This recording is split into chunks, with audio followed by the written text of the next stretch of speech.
시청자 여러분 안녕하십니까? 더 뉴스 시작합니다. 정관계 로비 의혹이 불거진 라임 옵티머스 펀드 환매 중단 사태 파장이 갈수록 커지고 있습니다. 특히 라임 사태를 놓고선 추미애 법무부 장관과 윤석열 검찰총장이 또다시 정면 충돌했습니다. 잠시 뒤 취재기자 연결해 자세히 알아보겠습니다.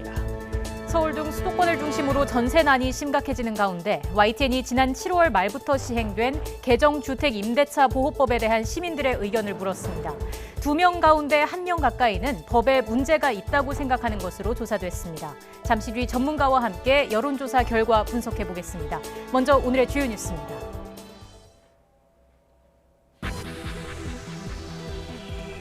검사와 야권 정치인 로비 의혹을 둘러싸고 추미애 장관과 윤석열 총장이 정면 충돌한 가운데 여야의 공방도 격화하고 있습니다. 민주당은 공수처에 조속한 설치를 요구했고 국민의힘은 특별검사 도입을 공식 제안했습니다.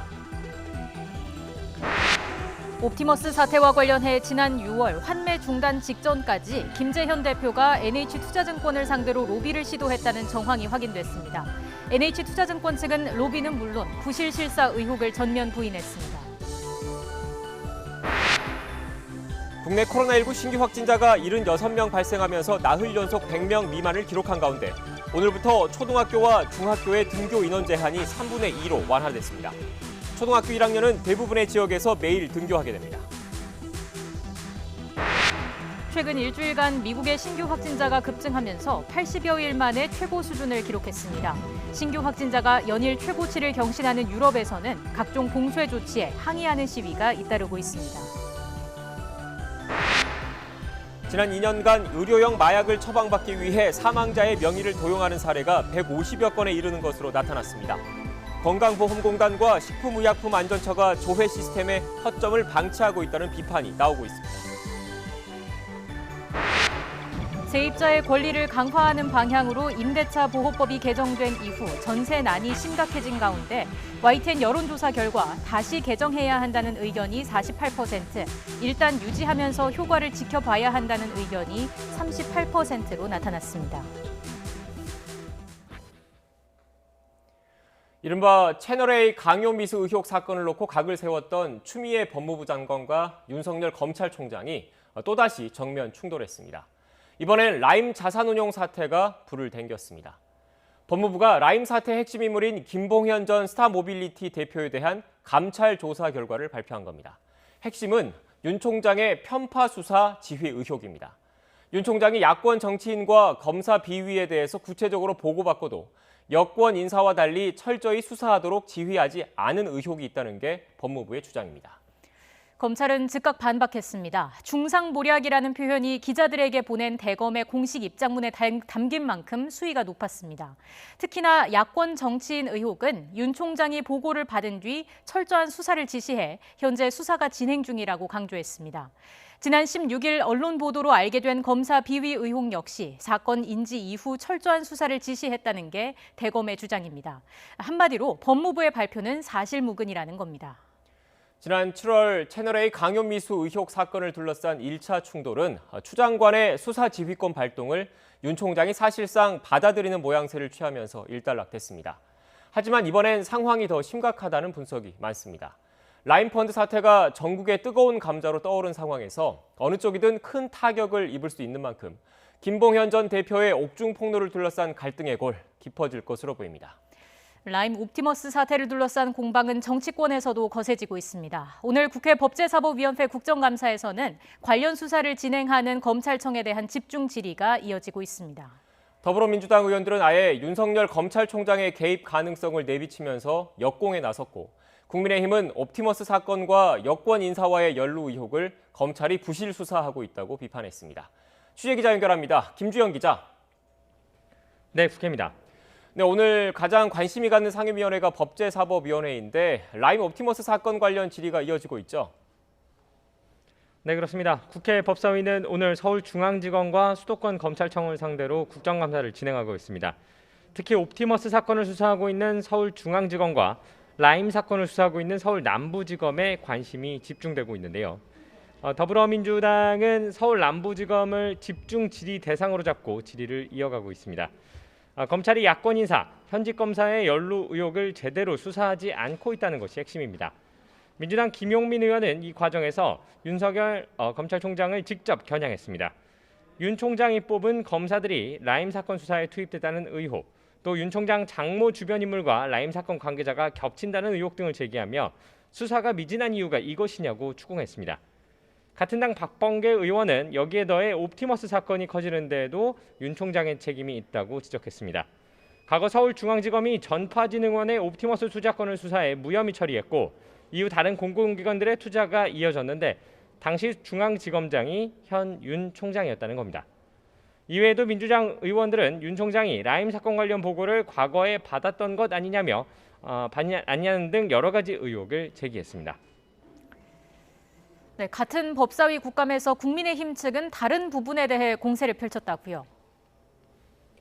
네, 민주당이 라임 사건을 수사하는 서울 남부지검에 집중했다면 국민의힘 의원들은 옵티머스 사건을 수사하는 서울중앙지검에 질의를 이어갔습니다.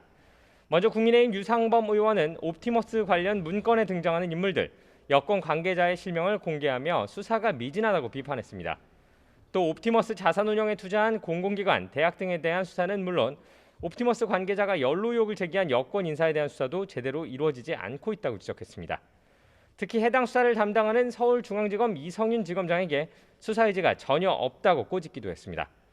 같은 당 윤한홍 의원은 라임 옵티머스 사건과 관련해 청와대, 금감원 등의 사전 조치가 이루어지지 않았다며 이것이 로비가 성공했다는 증거가 아니겠냐고 주장했습니다. 이와 함께 정권 말을 잘 듣는 검사는 승진하고 아닌 검사들은 좌천되지 않느냐고 비판하는 과정에서 여야 의원들 사이에 공방이 오가기도 했습니다. 현재 법사위 국감은 점심시간을 맞아 잠시 정회했고 오후 2시 40분부터 다시 시작될 예정인데요. 오후 국감에서도 비슷한 공방은 이어질 전망입니다.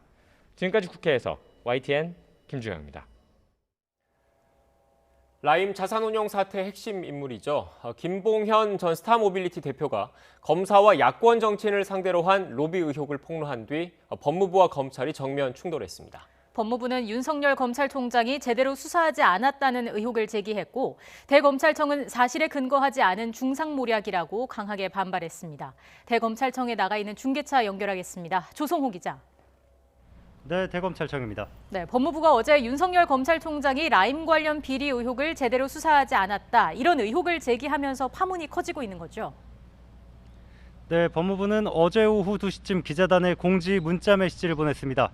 김봉현 전 대표의 옥중 폭로가 있던 지난 16일부터 사흘 동안 김 전 대표를 상대로 감찰 조사를 벌였고 검사와 수사관의 향응과 금품 수수 비위, 검사장 출신 야권 정치인에 대한 억대 금품 로비 의혹 등을 진술했는데도 수사가 제대로 이루어지지 않은 사실을 확인했다고 밝혔습니다. 그러면서 윤석열 검찰총장이 철저히 수사하도록 지휘하지 않았다는 의혹이 있다고 언급했습니다. 법무부는 이런 의혹들에 대한 감찰과 별도로 누가 어떻게 수사할지 검토하고 있다고 덧붙였습니다.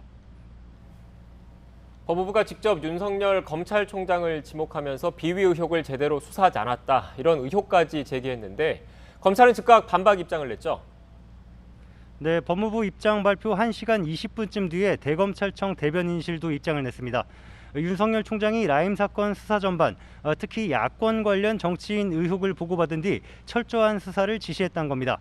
검사 비위 의혹은 지난 16일 언론 보도를 통해서 최초로 알게 됐고 이후 두 차례에 걸쳐 신속하고 철저한 수사를 지시했다고 밝혔습니다. 이어 법무부 발표 내용은 전혀 사실에 근거하지 않은 검찰총장에 대한 중상모략이라고 강하게 반발했습니다. 검찰 내부에서는 법무부 발표가 허위사실 공표에 해당하고 이를 언론에 알린 관계자들을 수사해야 한다는 주장도 나오고 있습니다. 자, 법무부와 검찰 양측 주장이 극도로 엇갈리는 상황인데 실제 수사가 어떻게 진행됐는지 취재가 된 내용이 있습니까?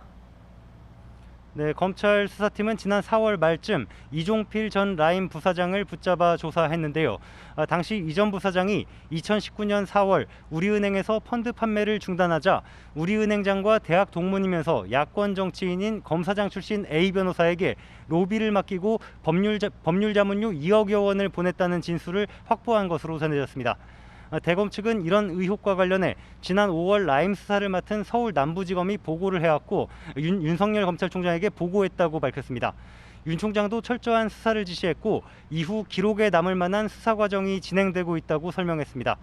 당시 수사를 지휘했던 송사면 전 남부지검장도 YTN과 전화통화에서 윤 총장에게 보고하고 지시받아 자신이 퇴임할 때까지 수사가 진행됐고 이후로도 진행된 것으로 안다고 밝혔습니다. 당시 수사팀 관계자도 YTN과 통화해서 수사 진행 상황을 대검에 절차를 통해 보고했다고 전했습니다. 반면 당시 전국검찰청 비리수사를 총괄하는 대검 반부패 강력부 지휘라인 관계자는 여권 정치인 비위 관련 보고는 많았지만 야권과 관련해서는 보고받은 바 없다고 말했습니다. 당시 대검 반부패 강력부장은 추미애 장관의 최측근으로 꼽히는 심재철 현 법무부 검찰국장이었습니다. 따라서 야권 정치인 관련 수사 보고는 일선 검사장이 직접 검찰총장을 대면해 현안을 논의하던 주례 보고를 통해 이루어졌을 가능성이 커 보입니다. 이와 관련해 로비 의혹의 당사자인 A 변호사와도 YTN 취재진이 통화했는데요. 이종필 전 부사장과 친분 있는 다른 회사와 자문 계약을 맺고 정상적으로 세금까지 처리한 사안이며 우리은행장과도 동문이긴 하지만 친분이 두텁지 않다고 해명했습니다. 네, 법무부는 김봉현 전 대표 옥중 폭로에 대한 감찰을 벌이고 있고 이와 별도로 수사 주체와 방식도 검토하겠다 이렇게 밝혔는데 수사는 어떤 식으로 진행되겠습니까? 네, 사실상 수사는 시작된 것으로 봐야 할 것 같습니다.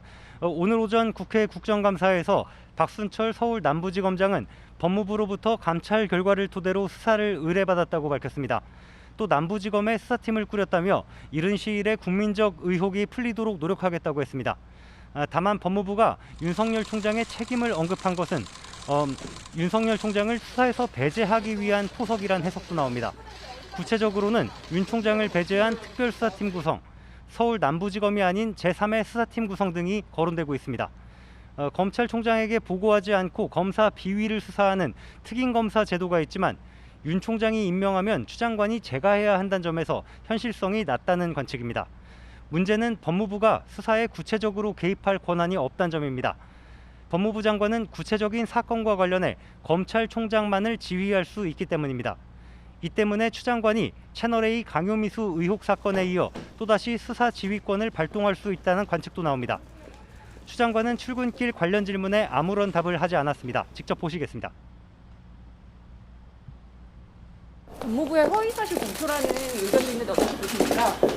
수사 방식이나 주체는 어떻게 검토하고 계신 건가요? 수사 지휘권 발동까지 생각하시는 건가요? 법무부 내부적으로도 수사와 관련해 뚜렷한 방침을 세우지는 않은 상태인 것으로 알려졌습니다. 다만 어떤 방식으로든 법무부가 수사에 관여하게 된다면 검찰과 법무부의 대립이 격해질 가능성이 큽니다. 지금까지 대검찰청에서 YTN 조성호입니다.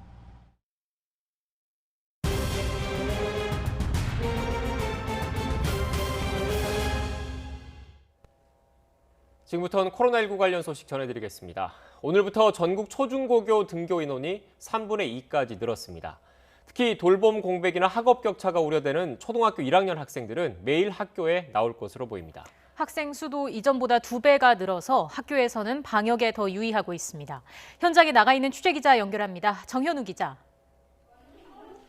네, 서울 가주초등학교에 나와 있습니다. 네, 지금은 학생들이 대부분 귀가를 했을 시간인데 오늘 등교부터 학교까지 어땠는지 전해주시죠. 네, 정규 수업은 모두 끝났고 지금은 이렇게 초등학교 저학년 1에서 3학년 학생들이 돌봄 교실에 40여 명 정도 남아있는 모습입니다. 책을 읽거나 그림을 그리는 등 여러 가지 활동을 하면서 늦은 귀가를 기다리고 있는데요. 오늘 학교에 등교를 한 인원은 11456학년인데요. 전체 학생 가운데 3분의 2 정도가 등교한 첫날이었습니다. 아무래도 한두 학년이 등교하던 이전보다 학생이 늘어난 첫날이기 때문에 다들 방역에 더욱더 신경 쓰는 모습이었습니다. 고학년과 저학년의 등교 시간을 분산해 학생들이 특정 시간에 몰리지 않게끔 유도하기도 하고 똑같이 6교시를 진행하는 5, 6학년의 식사 시간이 겹치지 않게끔 서로 30분 간격을 두고 밥을 먹게 했습니다. 일부 학생들은 감염 우려로 식사를 안 하고 귀가를 하기도 했는데요. 지난주까지는 학교에 나오는 학생이 전체 870명 가운데 3분의 1 수준을 안 넘겼는데 이제 학교에 나오는 학생 수가 모두 570여 명으로 2배 가까이 늘었습니다. 1학년은 매일, 2에서 6학년은 일주일에 3번까지 등교를 할 수 있게 시간표가 짜여졌는데요. 지난 12일 거리두기 단계가 1단계로 조정된 뒤 전국 초중고교 등교 가능 인원은 3분의 2로 늘어난 덕분입니다. 초등학교 1학년 학생들은 대부분 지역에서 매일 등교한다면서요? 네, 그렇습니다. 오늘부터 초등학교 1학년 학생들의 경우에는 대부분의 지역에서 매일 등교를 하게 됩니다. 비대면 수업으로 인해 돌봄 공백이 우려되기도 하고 교육 격차 역시도 우려되기 때문인데요. 서울시 교육청은 오늘부터 초등학교 1학년의 경우에는 매일 등교를 할 수 있도록 방침을 내려두었습니다. 마찬가지로 인천에서도 초등학교 1학년은 매일 등교, 경기도에선 초1 2학년이 매일 혹은 주 4일 학교에 나오게 됩니다. 비수도권의 경우엔 3분의 2 등교가 원칙이지만 감염 확산이 덜한 만큼 여건에 따라 전교생 등교도 추진할 수 있습니다. 하지만 학생 수가 많은 과대학교나 과밀학급의 경우엔 수도권이나 비수도권이나 모두 3분의 2 원칙을 엄격하게 준수해야 합니다. 이런 경우엔 오전 오후반을 운영하거나 시차를 두고 학교에 나오게 하는 방식을 활용해 전교생이 학교에 나올 수 있게 할 수 있지만 교사들의 필요 역시 예상되는 방법입니다. 등교 인원 확대에 따라 방역 수칙을 지키는 것도 더욱 철저해야 할 텐데요. 교육부는 방역과 수업 준비 등으로 교사 부담이 커질 수 있다고 판단해 1학기보다 7,000명 많은 47,000명을 학교 방역 등 지원 인력으로 투입한다고 밝혔습니다. 지금까지 서울 가주초등학교에서 YTN 정현우입니다. 오늘부터 전국 보건소와 의료기관에서 만 70세 이상 어르신들을 대상으로 하는 독감 백신 무료 접종이 시작됐습니다. 이른 아침부터 한 대형 검진센터에는 대기 줄이 늘어섰다고 합니다. 품귀 현상을 빚었던 어린이용 무료 백신도 공급 물량이 늘면서 어느 정도 해소된 모습입니다. 현장에 나가 있는 취재기자 연결합니다. 부장원 기자. 네, 서울 강서구 한국건강관리협회에 나와 있습니다. 네, 접종을 받으러 온 분들이 많다고요? 네, 그렇습니다. 제 뒤쪽 접수창고 앞으로 늘어선 대기줄 보이실 텐데요. 접종에 앞서 부작용 여부를 확인하기 위해 간단한 문진을 받는 모습도 보입니다. 접종은 앞서 오전 8시부터 시작됐는데 점심시간이 지난 지금까지도 시민들의 발길이 계속 이어지고 있습니다. 현장에 와서 보니까 어린이들을 대동한 가족 단위 내원객은 물론 특히 고령의 어르신들이 많이 눈에 띄었습니다. 오늘부터 어르신들을 대상으로 하는 독감 백신 무료 접종이 시작됐기 때문인데요. 접종 대상은 만 62세 이상 1,058만 명으로 사회적 거리두기와 안전사고 예방을 위해 연령별로 순차적으로 접종이 진행됩니다. 우선 오늘부터 1950년 12월 31일 이전 출생자인 만 70세 이상을 대상으로 접종이 시작됐습니다. 그리고 한 주 뒤인 오는 26일부터는 1951년부터 58년 출생자, 그러니까 만 62세부터 69세도 무료로 접종을 받을 수 있습니다. 이곳 검진센터에는 하루 평균 1,500명에서 2,000명 가까운 시민들이 예방접종을 위해 찾아오고 있는데요. 올해 무료 백신 접종 대상자가 대폭 늘어나면서 평소보다 30% 이상 내원객이 늘었다고 합니다. 접종을 마친 어르신들은 첫날이어서 사람이 몰리지 않을까 걱정했는데 다행히 큰 불편은 없었다고 말했습니다. 직접 들어보겠습니다. 나이도 있고 하니까 가족을 위해서도 건강해야 되겠다 하는 생각으로 맞으러 왔습니다. 예상은 시간이 좀 경과되지 않겠느냐 하는 생각이 들었는데 의외로 한 25분, 한 30분이 안 된 것 같습니다. 질병관리청은 애초 지난 13일 만 75세 이상부터 순차적으로 백신 접종을 시작할 예정이었습니다. 하지만 백신 유통 과정에서 일부가 상온에 노출된 것으로 확인되며 다소 지연됐는데요. 독감과 코로나19의 동시 유행 가능성과 그리고 접종 후 항체 생성 등 기간을 고려해서 대상자들은 올해 안에 접종을 마쳐야 합니다. 접종 의료기관은 예방접종 도우미 홈페이지와 휴대전화 애플리케이션을 통해 확인할 수 있습니다. 접종하러 갈 땐 신분증을 지참하고 마스크를 착용해야 하고요. 한꺼번에 사람들이 몰릴 수 있어서 병원이나 보건소마다 백신 수급 상황이 다르기 때문에 예약한 뒤 방문하는 게 좋습니다. 네, 지난주엔 어린이용 독감 백신 부족 현상이 빚어졌는데 지금은 좀 어떻습니까? 네, 병원마다 차이가 좀 있긴 하지만 어린이용 백신 품귀 현상이 어느 정도 해소된 것으로 보입니다. 우선 제가 나와 있는 이곳 검진센터에는 백신 물량이 충분히 확보돼 있다고 하는데요. 알아보니까 이미 구한 곳도 있고 아직 못 구한 곳도 있고 병원마다 사정은 조금씩 달랐습니다. 이번 품귀 현상은 백신 수요는 늘었지만 어린이용 무료 백신 단가가 낮다 보니까 제조사들이 공급을 줄이면서 나타났습니다. 보건당국이 청소년용 무료 백신의 15%를 어린이용으로 전환해주기로 했는데 여전히 공급이 이뤄지지 않은 곳도 없지 않습니다. 아동용 백신은 정부가 조달하는 청소년용이나 노인용 백신과 달리 일선 병원에서 직접 찾아서 구해야 하기 때문입니다. 병원마다 문의가 쏟아지면서 일단 각 지역 보건소에서 예방접종이 가능한 유료기관을 파악해 안내하기로 했는데 방문 전에 미리 전화로 문의하시는 게 좋겠습니다. 지금까지 서울 강서구 한국건강관리협회에서 YTN 부장원입니다. 유럽과 미국을 중심으로 코로나19가 다시 급속하게 확산하면서 전 세계 감염자가 4천만 명을 넘어섰습니다. 겨울에 접어들면서 코로나19에 이어 독감까지 유행해 전 세계가 보건 위기에 직면할 것이라는 우려도 나오고 있습니다. 이동우 기자가 보도합니다. 14억 명에 가까운 인구 대국 인도의 한 거리에서 코로나19 검사가 한창 벌어지고 있습니다. 인도는 연일 6만여 명의 코로나19 신규 확진자를 기록하며 누적 확진자가 750만여 명으로 미국에 이어 세계에서 두 번째로 많습니다. 6만 명씩 확산세가 계속되지만 시민들의 코로나19에 대한 경계심은 이미 풀어진 상태입니다. जो मार्च अप्रैल में सिचुएशन था लोगों के दिलो दिमाग में एक डर सा बैठा था कोरोना का वो अभी नहीं है और आज लोग अपने काम की वजह से और जो लोगों के पास पैसा नहीं है. 프랑스, 이탈리아 등 유럽 각국에서도 연일 신규 확진자 최대치를 나타내며 프랑스 등은 야간 통행 금지 같은 2차 봉쇄 조치를 단행했습니다. We can't even go anywhere to eat now. We have to wait for our friends, and if they come too late, by 9 o'clock, everything is closed. Everything is closed. Usually there should be more people, and there's nobody here. 미국에서도 1일 신규 확진자가 6만 9천여 명이 넘으면서 7월 중순 최대치 7만 7천 명에 근접했습니다. 미국 정부는 방역 강화를 강조하지만 다음 달 대선에 모든 신경이 쏠리면서 제대로 조치가 이루어질지는 불투명해 보입니다. But we are certainly attuned anytime we see a peak or a spike in cases in respective states, and our goal is to put that out as quickly as possible. 이처럼 세계 곳곳에서 코로나19가 다시 확산하면서 전 세계 코로나19 신규 확진자는 연일 40만여 명이 추가돼 누적 확진자는 4천만 명을 넘어섰습니다. 이런 가운데 전문가들은 이대로 가면 올겨울에 코로나19와 계절성 독감이 함께 유행하는 이른바 트윈데믹을 겪지 않을까 우려하고 있습니다. YTN 이동우입니다. 백색 입자가 발견된 백신을 접종받은 사람 10명 가운데 9명 이상이 아동과 청소년인 것으로 나타났습니다.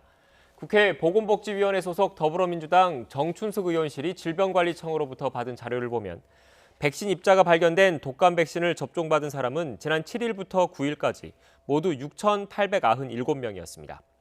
이들 가운데 0살에서 10살이 78.5%인 5,415명, 11살에서 20살이 14.6%인 1,007명으로 둘을 합친 아동과 청소년의 비율이 전체 93%를 차지했습니다. 박능후 중앙재난안전대책본부 1차장은 기저질환을 가진 고령층을 보호하고 있는 요양병원과 재활병원, 요양원 등에서 집단 감염 사례가 보고되면서 감염에 취약한 분들의 피해가 우려되는 상황이라고 밝혔습니다. 방역당국은 오늘부터 수도권의 요양병원과 정신병원, 요양시설을 대상으로 종사자와 이용자에 대한 전수검사를 시작합니다. 대상자는 약 16만 명입니다. 코로나19 집단 확진으로 코호트, 즉 동일 집단 격리 조처가 내려졌던 전북 정읍시 양지마을 주민들에 대한 이동 제한이 2주 만에 해제됐습니다. 정읍시는 오늘 오전 10시를 기해 마을 주민들에 대한 동일 집단 격리 조치를 풀었다고 밝혔습니다. 앞서 정읍시는 지난 6일 양지마을에서 전북 133번 확진자가 발생한 이후 10여 명이 집단 감염되자 동일 집단 격리 조처를 내렸습니다. 오늘부터 각 읍면동 주민센터에서도 코로나19 위기가구 긴급생계지원 신청을 받습니다. 위기가구 긴급생계지원은 코로나19로 인한 실직과 휴폐업 등으로 소득이 25% 이상 감소했지만 다른 피해 지원 프로그램을 받지 못해 어려움을 겪는 저소득층에 지급됩니다. 네, 중앙방역대책본부 브리핑이 시작된 것 같습니다. 현장으로 가보겠습니다. 그럼 먼저 정경 청장의 설명이 있겠습니다. 네, 코로나 바이러스 감염증 19 국내 발생 현황을 설명드리겠습니다. 10월 19일 기준으로 국내 발생 신규 확진자는 50명이 확인되었고 해외 유입 사례는 26명이 확인되어 현재까지 총 누적 확진자 수는 25,275명입니다. 현재는 1,463명이 격리 치료 중이시고 위중증 환자는 78명입니다. 어제 다행히 사망자는 발생하지는 않았습니다. 국내 주요 발생 현황을 말씀드리겠습니다. 경기도 광주시에 있는 SRC 재활병원과 관련하여 추가적인 검사를 통해 8명이 추가 확진되어 현재까지 누적 확진자는 총 59명입니다. 이 중 환자는 19명이고 종사자가 21명, 그리고 환자의 보호자가 10명, 그리고 기타가 9명으로 분류되고 있는 상황입니다. 부산의 햇드락 요양병원 관련해서도 반복적인 추가 검사가 진행되고 있습니다. 14명이 추가로 확진되어 현재까지 73명이 확인되었습니다. 어제 추가로 확진된 14명은 환자가 12명이고 간병인이 2명이 포함이 돼서 총 73명입니다. 중앙방역대책본부는 지난 일주간의 방역관리 상황 및 위험 요인에 대해서 분석하고 주의사항에 대해서 설명을 드리겠습니다.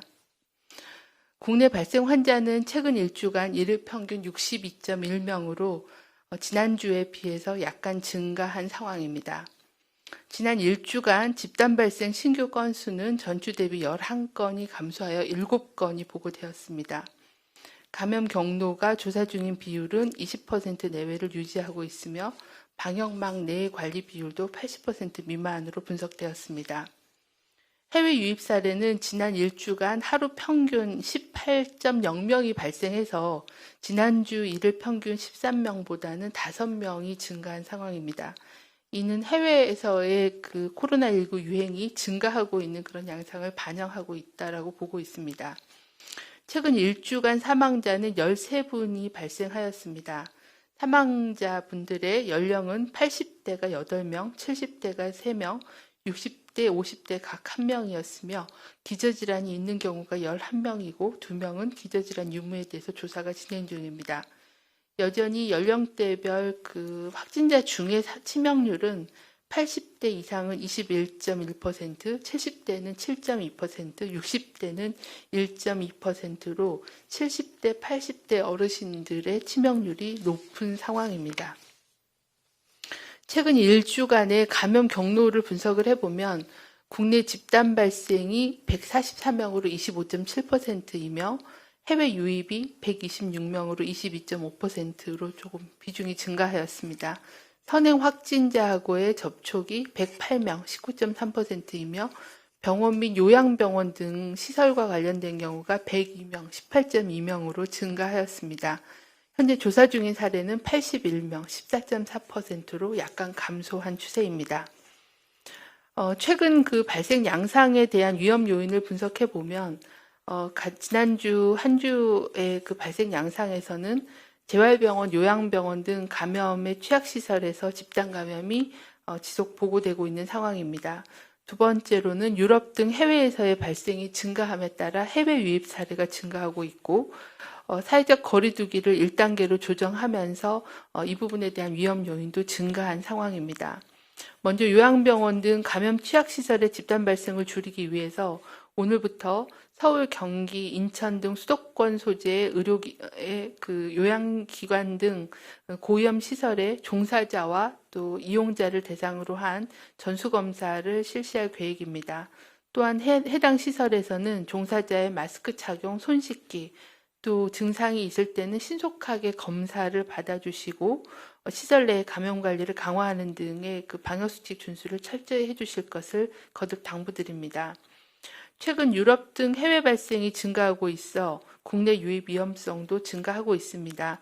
지속해왔던 공항만에서의 검역과 접촉자 관리는 한층 더 주의를 기울이는 한편 해외 입국자들께서는 입국 후 자가격리 시에 방역수칙을 철저히 준수해 줄 것을 다시 한번 당부드립니다.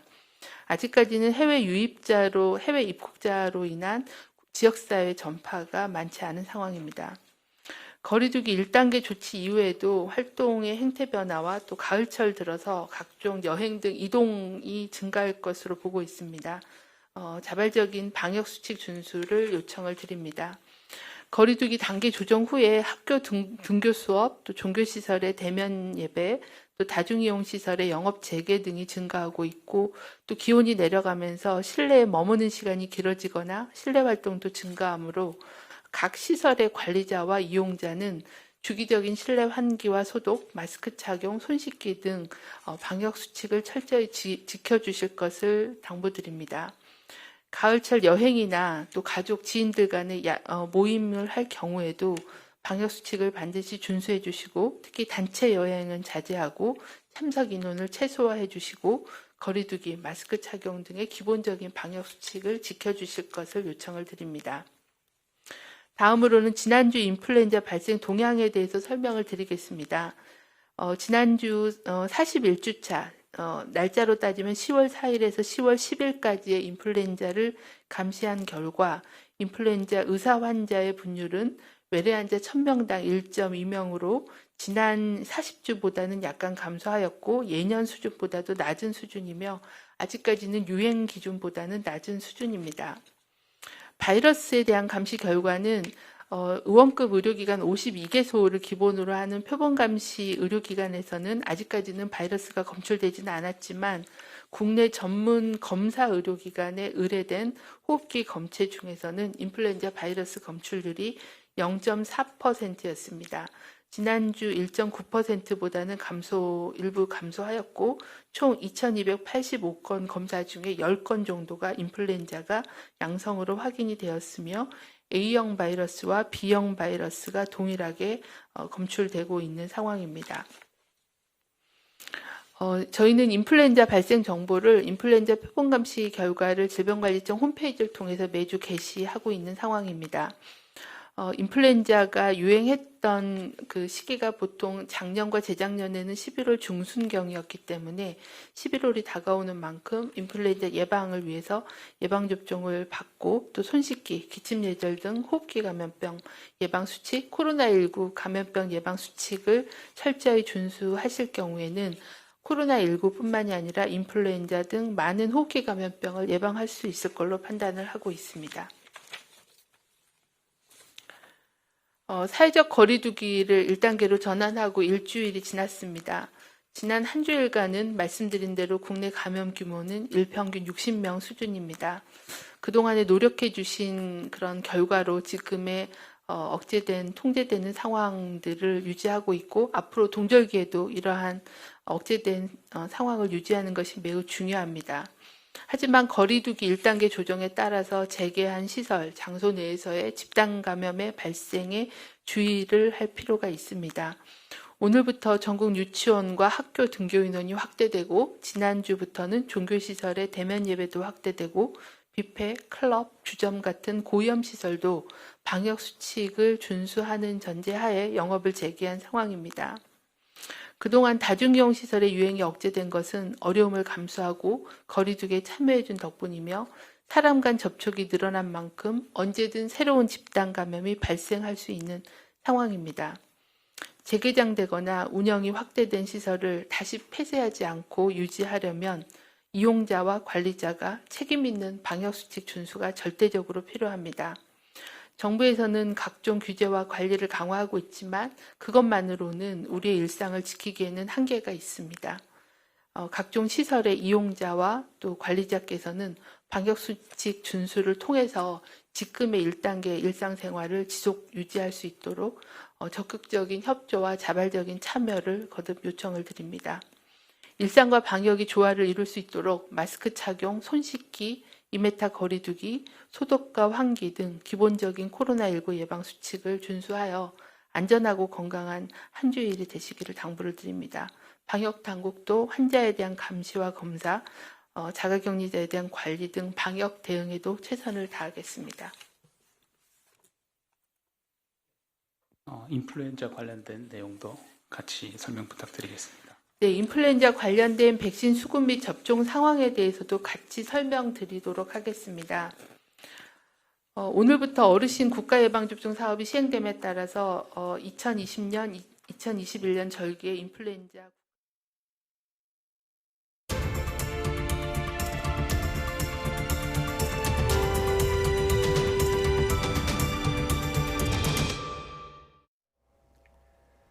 네, 오늘 0시 기준 신규 확진자는 76명으로 나흘 연속 두 자릿수를 유지했습니다. 하지만 고위험 시설 곳곳에서 감염이 이루어지는 만큼 안심할 수는 없는 상황입니다.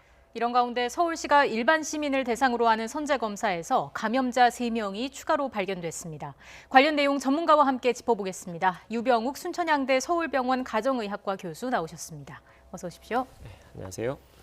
교수님, 지금 두 자릿수를 유지는 하고 있습니다만 조금 아슬아슬한 느낌이 없지 않거든요. 현재 상황 어떻게 보고 계시는지요? 우선 추석과 그리고 10월 9일 전후로 인한 그 약간 위험했던 부분은 지나가고 있다라고 말씀드리고요. 네. 예전에 나오는 숫자가 허상이었다, 허수다라는 표현을 제가 썼었는데 예. 그게 다행히도 제가 틀렸던 것 같습니다. 그 이유는 실질적으로 많은 언론과 또 전문가분들이 말씀을 해주셔서 국민 여러분이 잘 따라주셨기 때문에 숫자가 많이 나오지 않았는데요. 문제는 이 주말 사이에 실질적으로 많이 검사가 이루어지지 않았는데도 불구하고 숫자가 거의 100명에 가깝게, 물론 해외 유입도 있지만 숫자가 지속적으로 나온다는 것은 지속적으로 지역 전파가 존재하고 물론 그런 연결고리가 많이 끊긴 걸로 보입니다. 현재는. 그렇지만 사회적 거리두기 1단계로 선제적으로 어떻게 보면 질병관리청에서 정한 규칙을 우리가 지키지 않고 사회적 거리두기 1단계로 내린 상태거든요. 그렇기 때문에 이런 단계에서 일주일이 지났고 현재 그 숫자가 줄지 않고 요지부동 상태이기 때문에 확산될 수 있다, 없다라는 얘기는 말씀드리기 어렵지만 실질적으로 아까 잠깐 말씀해 주신 것처럼 그 청장님께서 국민들의 자발적 참여와 마스크 쓰기가 있었기 때문에 이 정도 숫자가 나오는 거라고 보이지만 우리가 여러 가지 요양병원이나 정신건강 관련 병원에서 나타나는 걸 보면은 치명률이 올라갈 수 있는 가능성에 대해서 대비해야 되는 시점인 것 같습니다. 네. 교수님께서도 잠시 말씀해 주셨지만 일단 숫자상으로 놓고 봤을 때는 급격한 확산세는 억제되고 있는 듯한 모습인데 그래도 이제 걱정되는 건 최근 요양병원 같은 어떻게 보면 고위험군들이 많이 모여 있는 시설에서 이런 집단 감염 사례가 계속 나오는 게 사실 걱정이거든요. 이런 곳에서 집단 감염 사례가 계속 나오는 이유는 뭐라고 보십니까? 우선 그 요양병원이나 정신건강 관련 재활병원에 계신 분들은 누군가의 도움이 없으면 식사하기도 어렵고 이동하기도 어렵습니다. 네. 그 도와주시는 분들은 사회 속에서 일상생활을 하시는 분들이죠. 근데 일상생활 하시는 분들이 열이 나거나 기침이 있거나 이런 증상이 있다면 선제적으로 검사를 할 수 있는데 증상이 없는 상태로 노출 감염돼서 들어가게 된다고 하면은 정상적인 면역을 가신 분들은 무증상으로 지나갈 수도 있지만 치명적으로 일이 발생할 수 있는 이 면역이 약한 분들에게는 증상이 나타날 수 있는 것입니다. 네. 따라서 그 연결고리를 끊기 위해서는 거기에 출입하시거나 업무를 하시는 분들 또는 상주하시는 분들에 대한 검사가 필요한 시점입니다. 예. 앞서 저희가 그래픽을 통해서 보여드렸습니다마는 2주간 감염 경로의 한 20% 가까이가 병원이나 그런 요양병원 등에서 발생한 사례였는데 그래서 오늘부터 이 수도권 지역의 요양병원과 정신병원 등에 대한 전수 진단 검사가 실시됩니다. 근데 이 검사 대상에 입원 환자는 포함이 되지 않더라고요. 어떻게 보세요? 이거는 선택과 집중의 문제입니다. 네. 우선적으로는 현재 요양병원에 계신 분들, 정신건강의학 관련으로 계신 분들, 재활병원에 계신 분들은 매일 보통 우리가 생증을 하죠. 호흡수, 맥박수, 체온을 관찰을 합니다. 거기서 이상이 있다고 하면은 우리가 동일 집단 격리를 하든 아니면 선제적으로 검사를 할 텐데요. 우리가 이동하시는 분들 같은 경우는 체온 측정이라든지 자가 설문에는 검사 안 했거든요. 그래서 만약에 검사를 진행을 해서 이동 중인 분 그 16만 명을 검사를 수도권 중심으로 했는데 만약 거기서 발견이 된다. 그러면 이미 병원에 계신 분들은 동일 집단 격리를 하고선 거기서 닫고 검사를 진행할 수 있습니다. 따라서 이거는 선택과 집중의 문제라고 보고요. 만약에 이 전수조사자 중에 이동하시는 분들이 나온다고 하면 그 다음 단계로 바로 동일 집단 격리를 하고 거기 모시고 있는 분들에 대한 검사가 진행될 거로 생각됩니다. 네. 교수님, 그리고 서울시가 일반 시민을 대상으로 선제 검사를 했는데 선행 확진자와 접촉한 적이 없었던 시민 3명이 추가로 확진 판정을 받았습니다. 아무래도 이미 우리 지역사회에 이런 조용한 전파가 이루어지고 있다는 걸 보여준다고 보면 되겠습니까? 그렇습니다. 예전에 이 자리를 통해서 한번 말씀드린 적이 있었는데요. 첫 번째로 한 분 나온 적이 있었죠. 그때만 해도 이게 이런 게 있는지 없는지 몰랐는데 비교적 이제 조금씩 알려졌고 증상이 없더라도 선제적으로 검사를 할 수 있다는 방법을 알게 됐습니다. 미국이나 유럽인 경우를 비교해 보면 하루에 막 10,000 단위, 10만 단위로 환자가 나오는데 우리는 그렇지 않고 있는 것은 바로 사회적 거리두기의 힘과 마스크 착용, 국민 여러분들이 갖고 있는 이 코로나19에 대한 적극적인 참여도가 다른 국가가 다른 점이 있는데요. 그럼에도 불구하고 말씀하신 것처럼 환자가 전혀 연결고리가 없고 검사를 한번 받아볼까 해서 나온다고 하는 거는 지금도 물론 그 가능성은 많이 줄었지만은 이런 조용한 전파가 지역사회에 진행되고 있다. 물론 많이 줄은 거는 사실이지만 진행되고 있다는 그런 표본으로 이해하시면 좋을 것 같습니다. 네. 자, 그리고 이 부분도 좀 여쭤보겠습니다. 기존의 중증도 단계가 중증, 위중 이렇게 두 단계로 나뉘어져 있었는데 어제부터 위중증 단일군으로 통합 이제 변경하기로 한 거잖아요. 그 배경에 대해서 설명을 해주시죠. 이 배경은 산소 포화도와 산소를 투여하는 방법의 차이가 있습니다. 산소가 보통 산소 포화도가 떨어지게 되면 보통 우리가 콧줄이라고 하죠. 네. 콧줄을 씌우거나 마스크를 착용해도 충분히 산소 포화가 이루어지지 않는 경우는 기관삭관, 즉 기도에 관을 꽂아서 진행합니다. 이러한 단계별로 우리가 위중, 중증에 분류를 했는데요. 이렇게 해서 산소 포화도별로 집중하는 것보다는 이게 진행되는 속도를 예측할 수 없기 때문에 단일화하고 병상을 우리가 배치하는 데 있어서 환자분들을 좀 더 집중, 이 배경에는 지금 현재 위중증 환자분들이 좀 더 줄고 있는 상황이고 또 우리가 이 병상을 많이 준비했기 때문에 좀 더 집중해서 중증 환자들을 보기 위한 그러한 구분을 이해하시면 좋을 것 같습니다. 네. 등교 수업 이야기도 해봐야 될 것 같은데 앞서 취재기자 통해서 전해드리긴 했는데 등교 인원을 늘렸고 특히 초등학교 1학년 같은 경우에는 매일 학교에 갈 수 있게 오늘부터 변경이 됐습니다. 아무래도 그 거리두기 단계가 완화된 데 따른 후속 조치로 보이는데 학생과 학부모님들 또 사이에서는 방역 추가 감염 우려 이런 것도 사실 나오고 있는데 어떻게 보세요? 그런 가능성은 어디든지 상재합니다. 하지만 이 초등학교 1학년 같은 경우는 돌봄 서비스라고 하는 사회적 요구가 있었기 때문에 매일 이제 등교하는 게 들어가고요.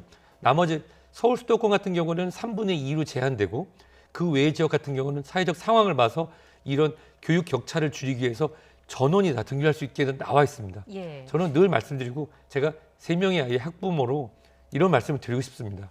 지금 코로나19 시대에 어떻게 보면 언제 약이 개발되고 언제 백신이 나올지 모르기 때문에 위드 코로나19와 같이 사는 삶이 진행될 수 있기 때문에 이런 부분은 학교에서의 교육적 측면, 방역의 교육적 측면으로서 이것은 등교가 진행되고 오히려 학교가 더 안전할 수 있다는 것은 학부모님들도 이제 더 많이 이해하실 것 같습니다. 네. 그리고 오늘부터 또 이제 만 70세 이상 어르신을 대상으로 독감 백신 무료 접종이 시작이 됩니다. 주의사항이 있을까요? 우선은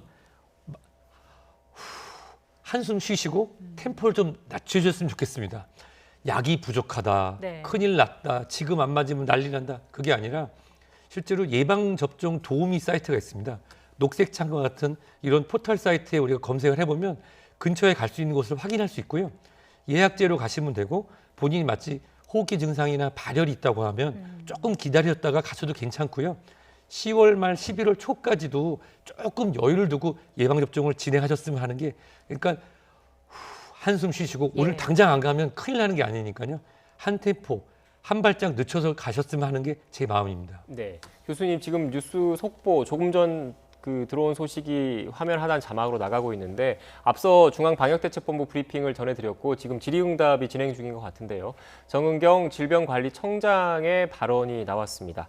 독감 백신 접종 뒤에 10대 사망 사례가 방역당국에 보고됐다는 내용이고 인천에 거주하는 17살 남자 청소년인데 정확한 원인을 조사하고 있다. 지금 현재도 질의응답이 지금 진행 중인 것 같고 관련된 내용이 처음 왔는데 독감 백신 접종 뒤에 10대 사망 사례 보고 어떻게 봐야 되겠습니까? 우선은 가족분과 본인에게 정말 그 상가 조의를 표합니다. 예방접종 이후에 발생할 수 있는 여러 가지 부작용, 중증 부작용과 경증 부작용은 다 존재합니다. 가벼운 발열이나 오한, 통증 등이 있을 수 있는데요. 사망한 경우라고 하는 경우에는 그것이 일으킬 수 있는 그 예방접종 자체로 오는 쇼크사인지 아니면 예방접종 이후에 지금 일광해가 더 나오지 않고 있는데요. 예방접종을 하고 30분, 1시간 이내에 발생한 경우라고 하면 인과응해가 분명한 예방접종에 의한 쇼크사일 가능성이 큽니다. 이런 쇼크사에도 예방접종 약물 그 자체인지 아니면 이 바늘에 대한 쇼크, 호흡 부전 또는 우리가 심부전이나 부정맥 뛰는 기저질환이 있는지를 확인합니다. 예방접종 후 24시간 그 이유가 지연된 후에 발생하는 경우라고 하면은 예방접종 그 약물에 들어있던 어떤 불순물이나 그 약물에 대한 지연 반응으로 확인할 수 있는데요.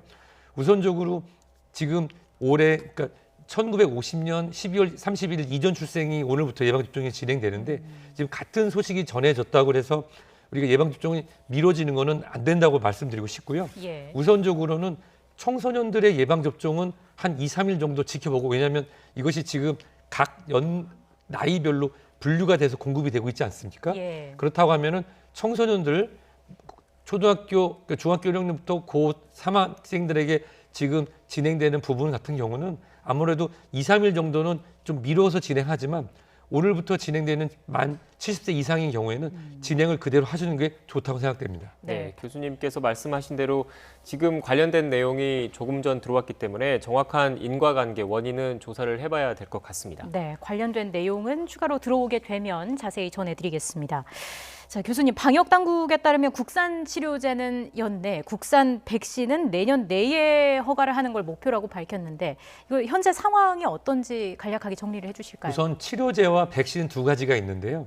우리나라의 그 고유 기술로 진행하는 부분에 있어서 백신과 같은 경우도 일상을 신청 또는 일상 진행을 위한 물질들을 발견했고 치료제도 우리가 미국 트럼프 대통령을 통해서 들어본 항체 치료제라든지 또는 우리나라에서도 임상에 진행했던 혈정 치료제 등이 임상을 진행 중이고 그 임상의 허가를 기다리고 있습니다. 네. 일반적으로 임상에 진행돼서 3상과 또 안정성을 보는 4상까지 진행되는 데는 한 5년의 시간이 걸리지만 그런 어떤 행정 절차를 짧게 하고 또 우리가 선의의 목적으로 참여하는 임상 참여자분들이 빨리 모집이 가능하다고 하면 그 실질적으로 우리나라 방역당국이 얘기한 그 타임 스케줄대로 나올 가능성이 굉장히 높습니다. 네. 교수님, 우리 마지막으로 그 외국 사례도 좀 살펴봐야 할 것 같습니다. 유럽과 미국을 중심으로 코로나19가 최근 또 다시 재확산하면서 세계 감염자, 누적 감염자가 4천만 명을 넘어섰습니다. 현재 상황 어떻게 보고 계십니까? 이 부분은 내년 초를 대비해서 저는 두 가지 시나리오를 가지고 있습니다. 첫 번째는 코로나19가 치명률이 낮기 때문에 2009년, 2010년에 H1N1처럼 예방접종이 공급이 되고 일종의 치료제가 공급되면서 위드 코로나, 마치 신종플루가 계절성 독감이 된 것처럼 코로나19를 이제 받아들이는.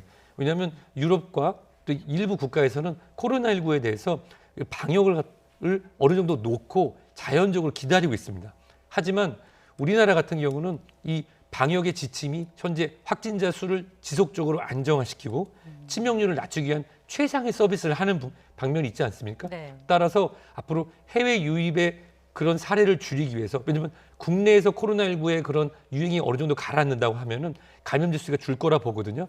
그렇기 때문에 해외 유입을 줄이기 위한 인천공항이라든지 해외 유입에 대한 전수조사 방침이 지금은 바로 진행되는 게 아니라 3일 내에 하는 부분이 있거든요. 예. 그 부분을 강화하면서 해외의 추이를 지켜보는 게 좋을 거라 생각됩니다. 네. 그런 여러 가지 좀 대비들을 통해서 겨울철 대유행에 좀 안심할 수 있는 상황을 만들어야 한다라는 거죠. 예를 들어서 그 뉴질랜드나 피지 같은 섬나라 같은 경우는 비행기를 차단하는 것으로도 어느 정도 관리가 가능하고 굉장히 적은 숫자가 나오고 있습니다. 하지만 대한민국은 무역을 해야 되는 나라고 네. 많은 비행기가 다니는 나라입니다. 따라서 국내에서 어느 정도 상황이 가라앉았을 경우에 해외 유입 단계를 막을 때 국내 무슨 봉쇄라는 것보다는 이런 공항이나 또는 항만 등을 통해서 해외 유입을 차단할 수 있는 방역에 좀 중점을 둔다고 하면은 이런 이중 유행을 막을 수 있을 거라 생각됩니다. 네, 알겠습니다. 지금까지 유병욱 순천향대 서울병원 가정의학과 교수와 함께 이야기 나눴습니다. 오늘 말씀 고맙습니다.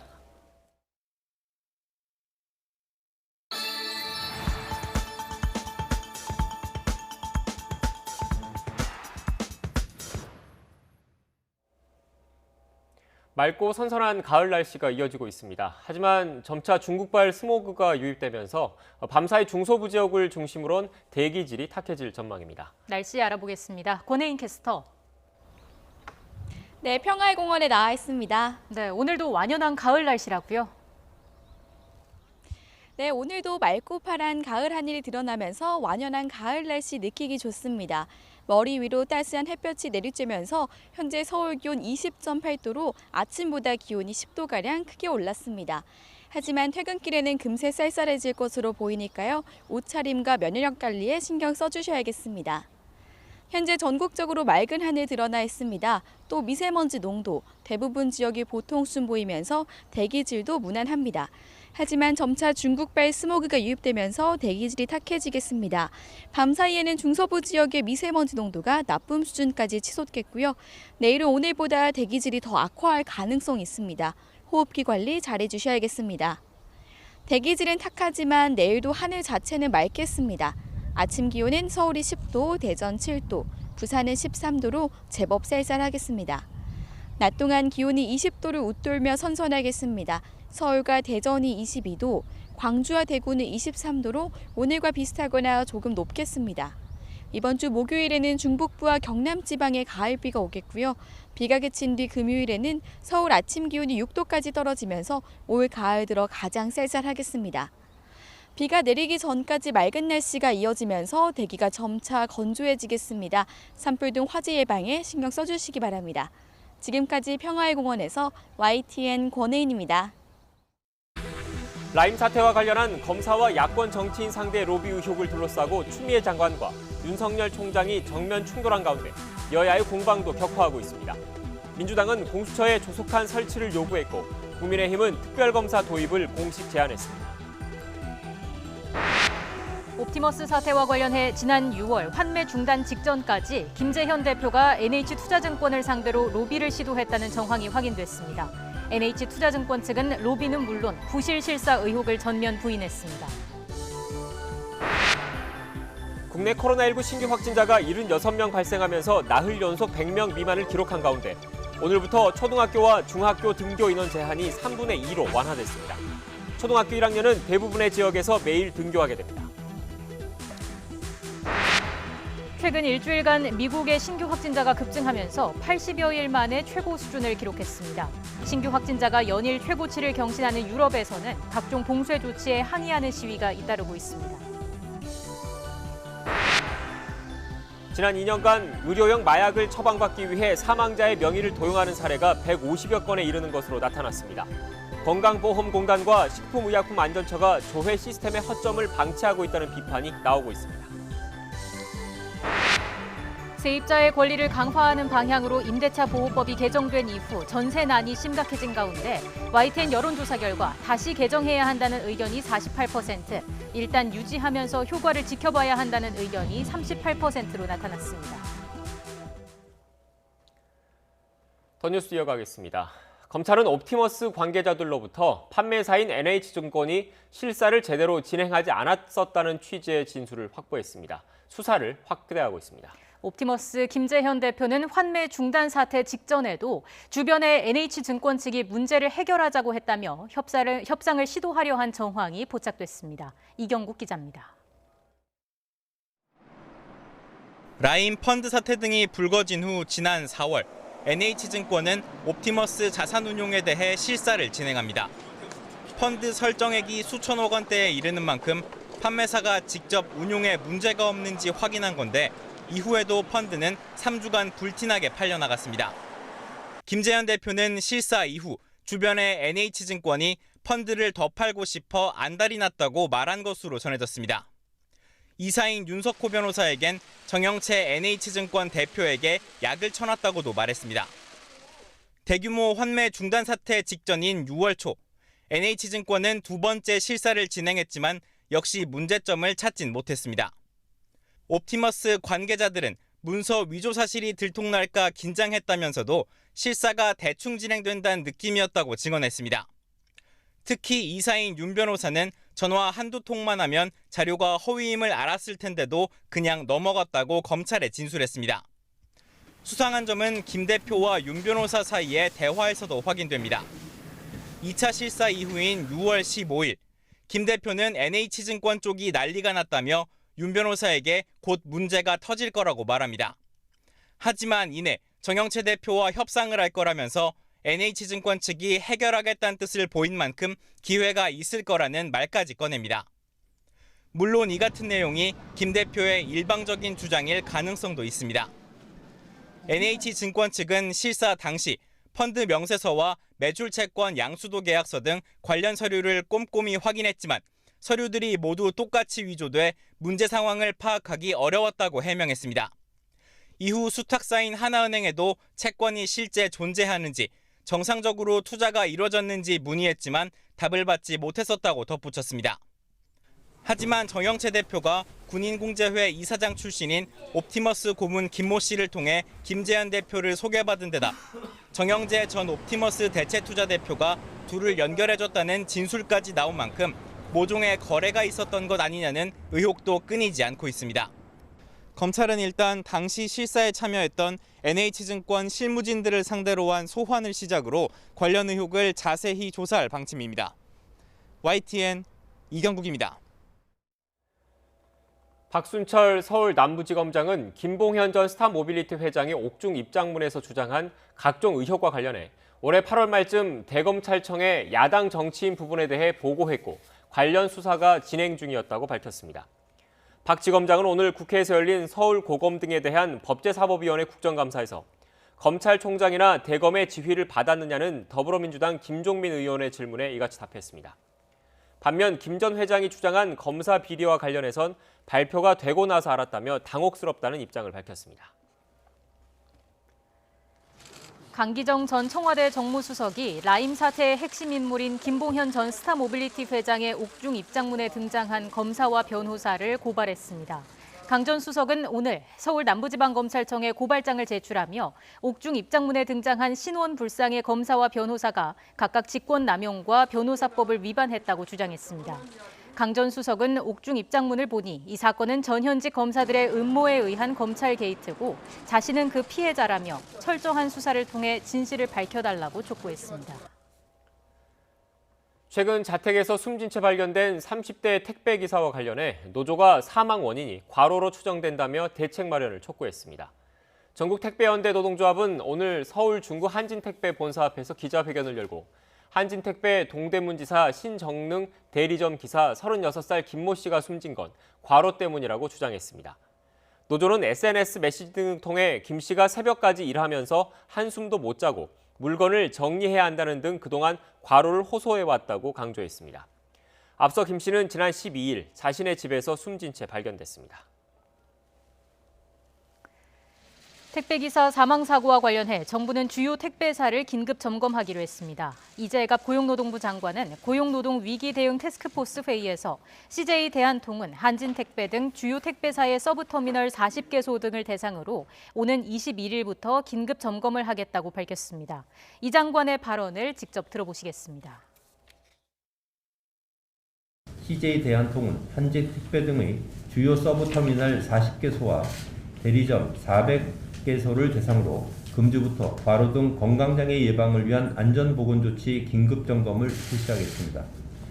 관련 법상 기준을 초과하는 과로가 이루어졌는지 여부와 과로 등 건강장애 예방조치 실시 여부 등을 확인하고 개선 방안 마련 및 이행을 독려하는 한편 원청인 택배회사가 택배기사에 대한 안전 및 보건조치를 관련 법률에 따라 이행했는지 여부를 철저하게 점검하여 위반 사항 확인 시 의법 조치할 계획입니다.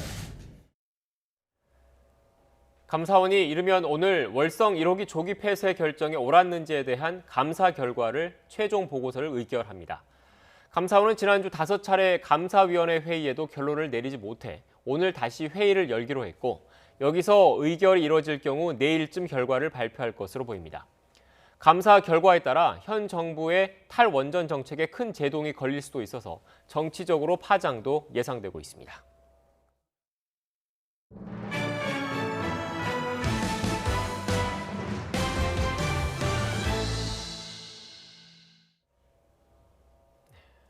이미 사망한 사람들의 이름을 이용해서 지속적으로 의료용 마약을 처방받은 것으로 YTN 취재 결과 드러났습니다.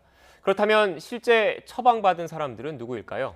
처벌받은 사람은 없고 계속 수사 중인 경우가 대부분인데 분명한 건 건강보험 시스템에 구멍이 뚫렸다는 사실입니다. 최아영 기자입니다. A씨는 지난해 2월 의료용 마약류인 알프라졸람, 즉 정신안정제 168정을 처방받았습니다. 1년 동안 의원을 옮겨다니며 타는 의료용 마약은 모두 3,100여 정. 그런데 알고 보니 A씨는 이미 재작년에 사망한 사람이었습니다. 공포영화 속 이야기 같지만 현실에서 공공연하게 벌어지고 있는 것으로 취재 결과 드러났습니다. 의료용 마약류를 처방받기 위해 사망자 신원을 몰래 갖다 쓴 겁니다. 지난 2년 동안 명의가 도용된 사망자는 모두 49명. 이들 이름으로 154차례에 걸쳐 의료용 마약 6천여 정이 무방비로 새나갔습니다. 오남용할 경우 목숨을 잃을 수도 있는 약이 대부분입니다. 이런 일이 어떻게 가능할까? 허점은 건강보험공단이 운영하는 진료 환자 조회 시스템에 있었습니다. 병원에 사망자의 이름과 주민등록번호를 대도 사망 여부가 표시되지 않을 뿐더러 본인 확인을 강제할 수도 없기 때문입니다. 건강보험료 미납자와 똑같이 무자격자로만 표시돼 건강보험 급여를 받지 않겠다고 하면 그만인 겁니다. 시스템에 사망자 코드를 부여해 불법 명의 도용을 원천 차단해야 합니다. 또한 처방된 마약은 범죄에 악용될 소지가 큰 만큼 관계기관의 조속한 수사가 필요합니다. 엄연한 불법 투약이지만 최근 2년 동안 처벌받은 사람은 0명. 누가 얼마나 약을 타간 건지 오리무중인 채 수사가 이어지고 있습니다. 취재 결과 사망자 명의를 도용한 의료용 마약 불법 투약은 오랜 기간 지속해서 이루어졌습니다. 이를 관리해야 할 건보공단과 식약처가 상황을 방치하고 있는 건 아닌지 다시 한번 점검해 볼 때입니다. YTN 최아영입니다. 징수시효가 만료돼 받아낼 수 없게 된 지방세가 지난 10년 동안 7,800여 원에 달하는 것으로 파악됐습니다. 세금 미납을 막기 위해 소송을 제기해 소멸시효를 중단시킬 수는 있지만 일부 지자체는 행정력의 낭비라며 손을 놓고 있습니다. 신준명 기자입니다. 세금을 6억 원이나 내지 않은 체납자의 집. 쇠파이프로 대문을 따고 들어가 보니 엘리베이터까지 설치돼 있고 지하엔 외제차 여러 대가 주차돼 있습니다. 당신들 인간 같지 않은 쓰레기들이야. 사람이 먼저지 세금이 먼저냐. 이렇게 가택수색으로라도 체납자 재산이 확인되면 납세고지나 압류 등을 통해 지방세 징수 기간을 늘릴 수 있습니다. 하지만 확인되지 않는 경우가 문제입니다. 지방세는 5년이 지나면 체납액 5천만 원 이하는 징수권이 사라져버리기 때문입니다. 이렇게 시효 만료로 받아낼 수 없게 된 지방세는 전국에 1,000만 원 이상인 사례만 23,900건, 액수로는 7,800억 원에 달합니다. 시도별로 보면 경기도, 서울시, 부산시 순으로 많습니다. 이렇게 날아가 버리는 세금을 막기 위해 지자체에서 소송을 제기해 징수시효를 연장할 수는 있습니다. 실제로 용인세무서가 소멸시효가 임박한 지방세 223억여 원에 대해 소송을 내 승소한 경우가 대표적입니다. 하지만 재판에서 이겨서 시효가 늘어나도 세금을 받아낼 수 있다는 보장이 없다며 사실상 소송을 포기하는 지자체들이 적지 않습니다. 체납자 재산이 있다는 증거를 뚜렷하게 확인하지 않는 이상 징수가 어렵다는 게 이유입니다. 행정력비가 실효성이 없다고 볼 수밖에 없죠. 그걸 또 해서 받아낸다는 보상도 없고. 실효성이 떨어진다 할지라도 지자체가 지방세 환수에 더 적극적으로 나서야 이른바 새꾸라지를 줄일 수 있다는 지적이 높습니다. 지방세 징수권 소멸시효 관리가 제대로 이루어지지 않고 있습니다. 자칫 체납자들에겐 버티면 된다는 신호를, 성실 납세에겐 허탈감을 줄 수 있습니다. 또 지방세 징수가 부실한 지자체에는 중앙정부 지원을 줄이는 등 강화한 징수 대책을 마련해야 한다는 목소리도 나옵니다. YTN 신준명입니다. 정부가 고분양가 심사 제도로 분양가를 강제로 낮췄지만 완공 이후에는 집값이 모두 2배 가까이 오른 것으로 나타났습니다. 싸게 받은 분양으로 많은 시세 차익을 얻는 로또 청약이 될 것이라는 우려가 현실로 드러난 겁니다. 한현희 기자가 취재했습니다. 4천여 세대 규모 아파트의 견본주택 앞에 긴 줄이 늘어서 있습니다. 대단지인데다 입지가 좋다는 평가까지 받아 인기가 높았습니다. 이 아파트는 지난 2017년 당시 고분양가 심사 후 3.3제곱미터에 2,346만 원으로 분양됐지만 지난 2월엔 4,725만 원으로 2배가량 뛰었습니다. 분양가가 주변보다 지나치게 높을 경우 주택도시보증공사가 분양보증을 거절하는 방식으로 분양가를 통제하는 고분양가 심사. 높은 분양가가 주변 시세를 끌어올린다는 지적에 인위적으로 분양가를 낮추기 위해 지난 2016년부터 시행됐습니다. 하지만 이 같은 노력이 집값을 낮추는데 효과가 없는 것으로 나타났습니다. 고분양가 심사를 적용한 단지 가운데 완공된 8개 단지 시세를 조사해봤더니 모두 분양가보다 2배 가까이 상승한 겁니다. 서울 보라매의 A아파트는 2017년 5월 당시 평당 분양가가 1,946만 원이었는데 현재 시세는 4,171만 원으로 2.1배나 상승했습니다. 가장 적게 상승한 B아파트도 평당 3,798만 원에서 6,007만 원으로 1.6배 상승한 것으로 나타났습니다. 집값을 낮추기는커녕 청약 당첨이 2배 넘는 시세 차익을 담길 수 있는 로또와 다름없어진다는 우려만 현실화한 겁니다. 이런 상황에서 분양가 상한제 등 분양가를 더 옥죄는 정책이 이어져 청약 과열로 이어질 수 있다는 지적도 나옵니다. 지난 7월 분양가 상한제 유예기간이 종료됨에 따라서 서울 25개 구 중 18개 구에서 분양가 상한제가 시행되고 있습니다. 이 또한 로또 분양이 될 우려가 매우 큽니다. 정부에서 대책을 마련해야 한다고 봅니다. 강제로 분양가를 낮춰 서민이 좀 더 낮은 가격으로 분양을 받을 수 있다는 장점도 무시할 수 없지만 분양가 낮추기로 집값을 잡겠다는 시도가 적절한 것인지 전반적인 검토가 필요해 보입니다. YTN 한현입니다.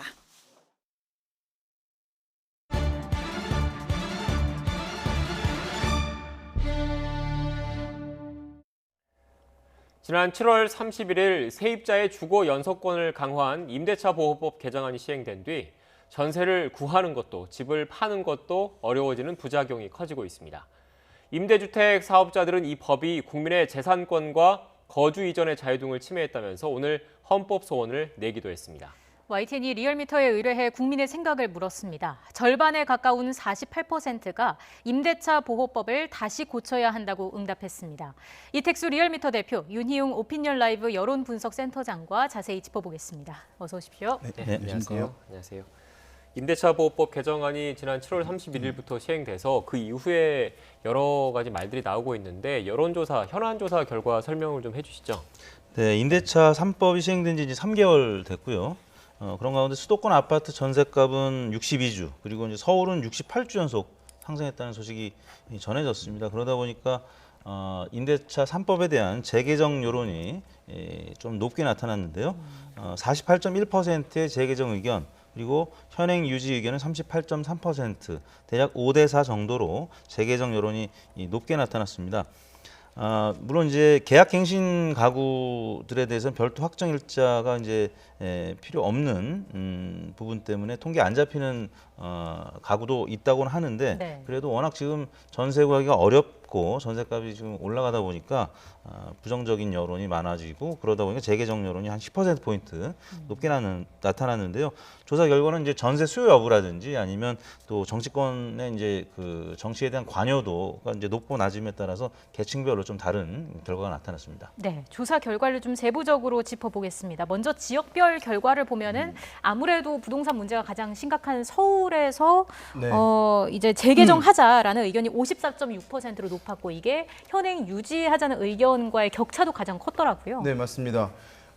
전국의 광역자치단체별로 이제 자가와 임대 비율을 구분해 보게 되면 서울이 뭔가 최고 수준으로 임대 비율이 높은 것은 이제 사실이고요. 네. 그래서 이제 지금 임대차 보호법 개정된 것이 어쨌든 가장 영향을 많이 미치는 것도 임대인들이 많이 사는 곳일 수밖에 없는 것이니까요.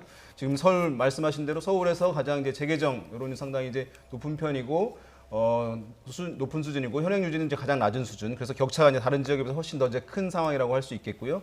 대부분의 지역들에서 보게 되면 이제 재개정 여론들이 지금 현행 유지하는 여론 응답보다는 상당 부분 이제 높은 흐름들을 일관되게 이제 좀 보여주고 있는 상황이고요.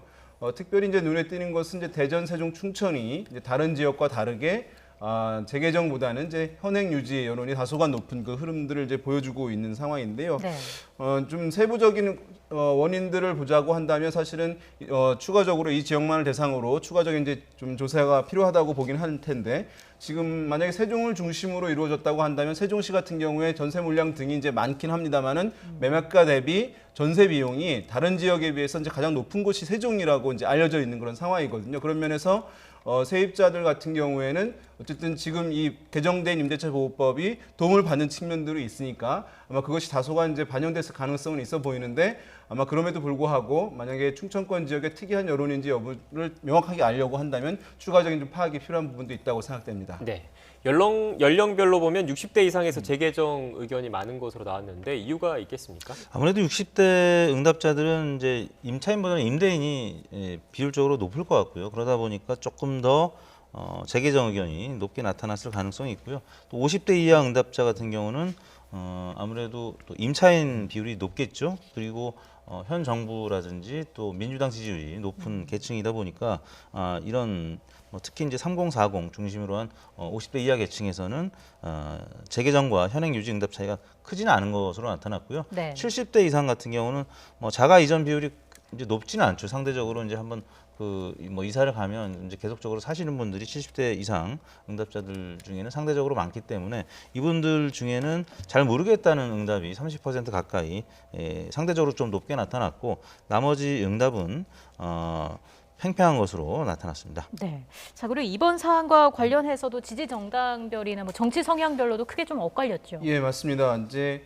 이것이 어쨌든 정부 정책 결정이었기 때문에 정부 정책에 대해서 우호적 시각을 갖고 있는 이제 더불어민주당 지지층에서는 68.8% 이제 한 17명 정도가 이제 현행 유지하는 데에 대해서 이제 우호적 답변을 했고요. 사실 이 답변도 보게 되면 현행 유지해야 한다고 하는 것이 아니라 실제 이제 조사에 사용된 문구는 어쨌든 개정된 것이기 때문에 좀 효과를 기다려봐야 한다는 축이거든요. 그래서 어쨌든 그럼에도 불구하고 이제 여당 쪽에서는 여당 지지층에서는 이제 우호적 답변을 한 것이고요. 반면에 제1야당인 국민의힘 지지층에서는 83%가 재개정해야 된다. 그래서 상당히 이제 지금 시행되고 있는 개정된 법안에 대해서 이제 불만을 매우 강하게 표출을 하고 있고요.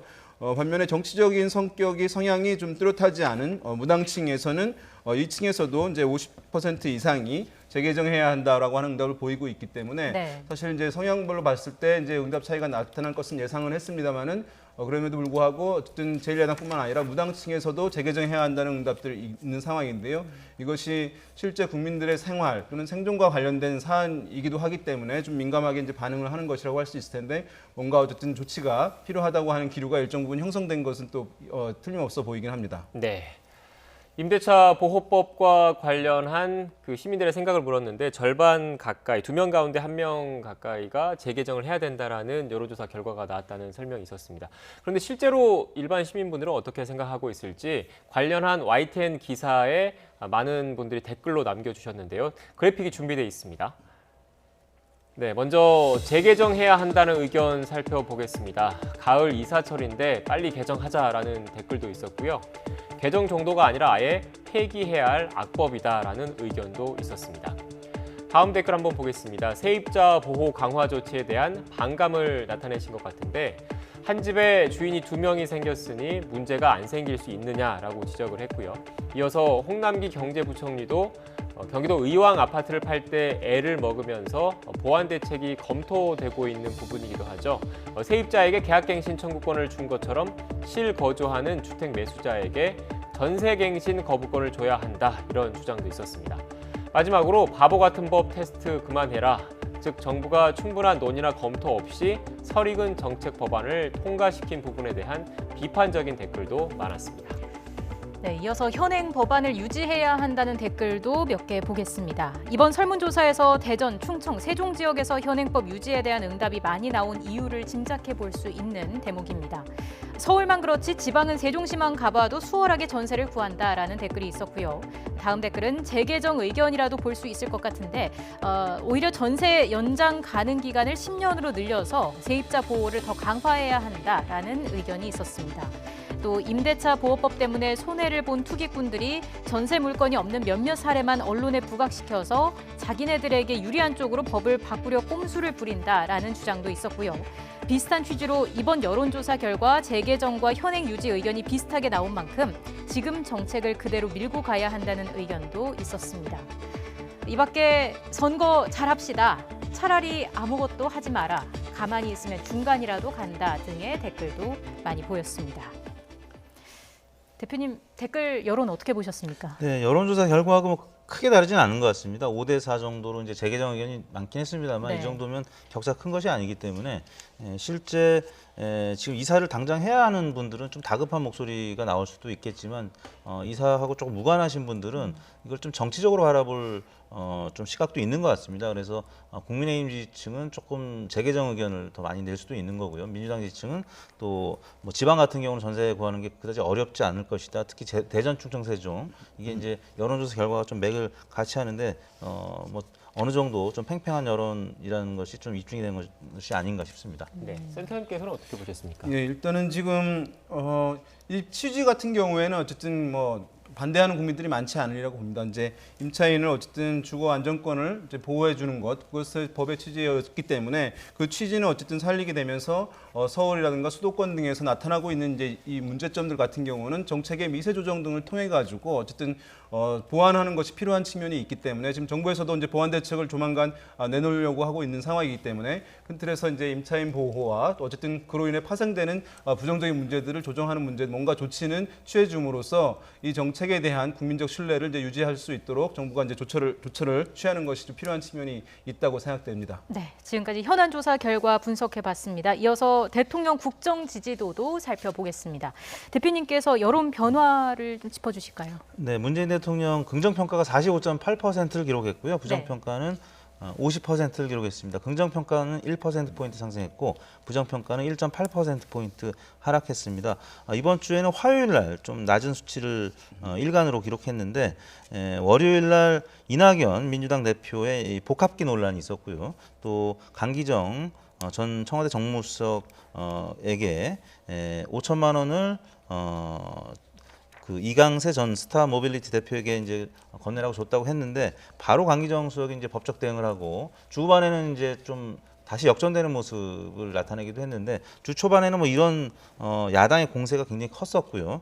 또 피살 공무원 아들에 대한 그 이제 답장 이것도 이제 논란이 좀 있었는데 이런 부분 때문에 주 초반 좀 약세를 기록했습니다. 그리고 이제 사회적 거리 두기가 2단계에서 1단계로 이제 완화된 부분은 네. 좀 긍정적인 부분으로 볼 수가 있을 것 같고요. 또 문재인 대통령이 성역 없는 이제 수사, 공공기관 투자를 조사하라는 지시를 내렸죠. 그래서 주 중반부터는 조금 반등하는 모습을 나타냈고요. 또 문재인 대통령이 지역균형 발전, 뉴딜 이 얘기를 했는데. 지방에 있는 이제 국민들은 또 좀 반색을 했을 것 같습니다. 그 외에 이제 뭐 홍남기 부총리가 전세난 무겁게 받아들여서 좀 그 국토부 장관도 그렇고 송구하다는 의사 표시를 하면서 전세난 해소를 위한 추가 대책을 발표할 것으로 좀 기대가 되면서 이 부분은 조금은 또 분위기가 바뀌어지는 그런 요인이 되지 않았나 싶습니다. 네. 선생님, 지난주보다 긍정평가가 조금 오르긴 했는데 네. 여전히 부정평가가 오차범위 밖에 있는 거죠? 네, 그렇습니다. 뭐 이것은 이제 규모가 크게 실시된 것이기 때문에 이제 오차범위를 벗어나긴 한 것입니다만은 지금 어쨌든 전반적으로 국감 시즌이기 때문에 야권의 정부 여당에 대한 공세가 굉장히 이제 뜨겁게 일어나고 있는 그런 상황이어서 정부가 또는 대통령이 청와대가 방어적이고 수세적인 국면에 있는 것은 이제 틀림없는 상황이고요.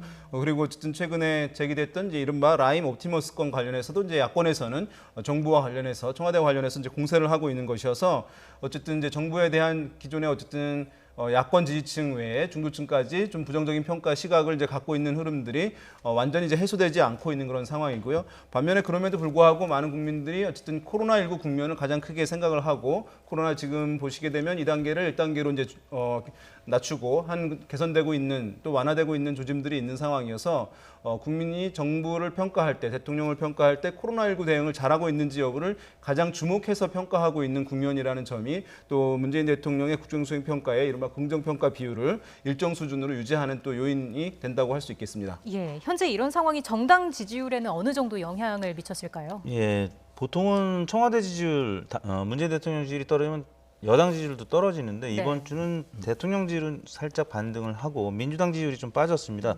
3.4%포인트 하락한 32.2%를 기록했고요. 국민의힘이 29.6%, 소폭이지만 반등했습니다. 0.7%포인트 올랐고요.